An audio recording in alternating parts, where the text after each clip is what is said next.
Matin, Lionel Gougelot.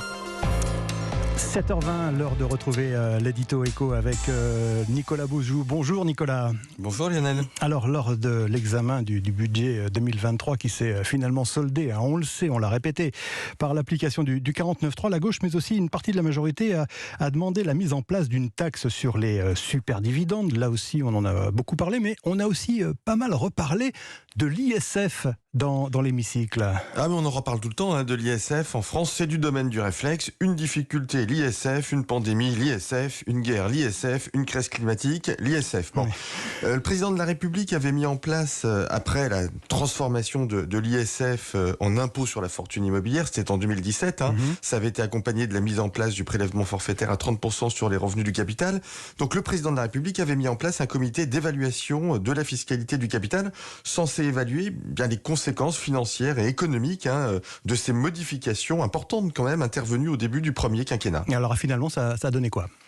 Alors pour les évaluations sur l'investissement, la croissance, sur l'emploi, il est encore trop tôt pour le savoir. Les modifications de fiscalité, elles mettent toujours du temps à produire des effets. On attendra donc l'année prochaine avant d'avoir les premiers résultats. Mais on peut déjà regarder les effets de ces modifications fiscales sur les finances publiques ou sur l'expatriation fiscale. C'est très intéressant et cela plaide plutôt en faveur de la réforme.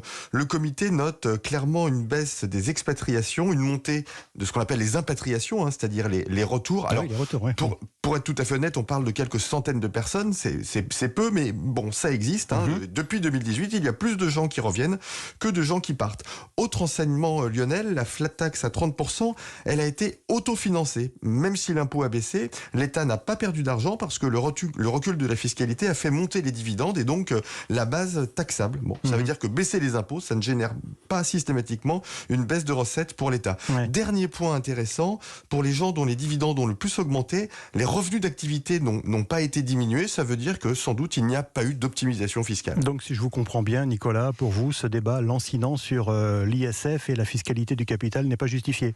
Alors, on a le droit de débattre de tout, tout est justifié, mais pour l'instant, il n'y a pas d'éléments tangibles pour dire que ces mesures ont eu des effets négatifs. Selon toute probabilité, elles auront même eu un effet qu'on pourrait qualifier de légèrement positif. J'ajoute que la fiscalité sur le capital, elle reste en France au-dessus de la moyenne de l'Union européenne. Lionel, je ne peux pas m'empêcher de voir dans ces débats une forme de ressentiment, une pointe de jalousie à l'égard de ceux qui ont de l'épargne et du patrimoine. C'est la détestation du riche dont on parlait dans notre journée spéciale vendredi dernier sur Europe 1. Merci Nicolas Bouzou, à demain.